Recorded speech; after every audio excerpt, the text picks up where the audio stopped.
of whistleblowers have gone public regarding COVID-19 screening protocols at the JBS USA beef plant in Greeley, Colorado. According to the Greeley Tribune, the two women were brought into the JBS plant to screen employees for COVID-19 after a coronavirus outbreak. The women say that screening equipment provided didn't function properly, employees were charged for tests, and visibly ill employees were encouraged to work. Sarah Jean Buck is a licensed medical assistant who was hired through temp agency Medics to conduct the screenings starting May 10, 2020.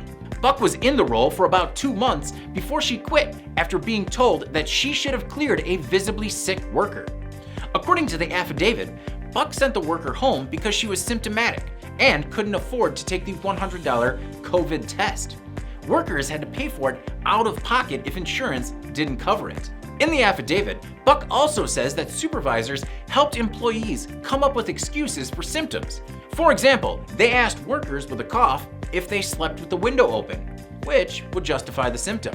In a statement to the Greeley Tribune, JBS disputes the quote, unsubstantiated claims from a disgruntled temporary employee. The company says its screening process has been reviewed and approved by multiple authorities, including the CDC. Another temporary worker, Erica Villegas, alleges that JBS did little to accommodate non-English speaking employees. Both former temp employees also experienced issues with temperature guns at the screening checkpoint, including frequent irregular readings from 84.7 to 107 degrees Fahrenheit, but they were brushed off by safety personnel.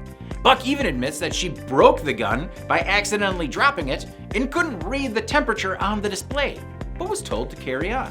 The outbreak at JBS in Colorado infected 294 employees. 6 workers died.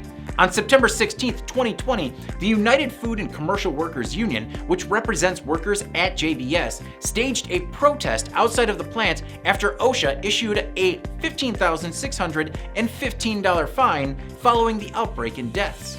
The union called the fine insulting and ineffectual.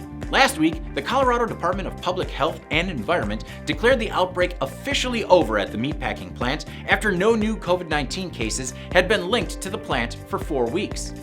According to Reuters, at least 3 of the JBS workers who died of COVID-19 were denied workers' compensation benefits. The company says the COVID-19 infections and resulting deaths were not work-related.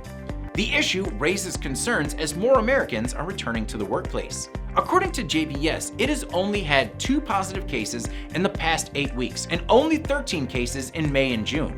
The company says that its protocols and interventions, including screening processes, have limited potential introduction of COVID-19 into the facility despite ongoing community spread.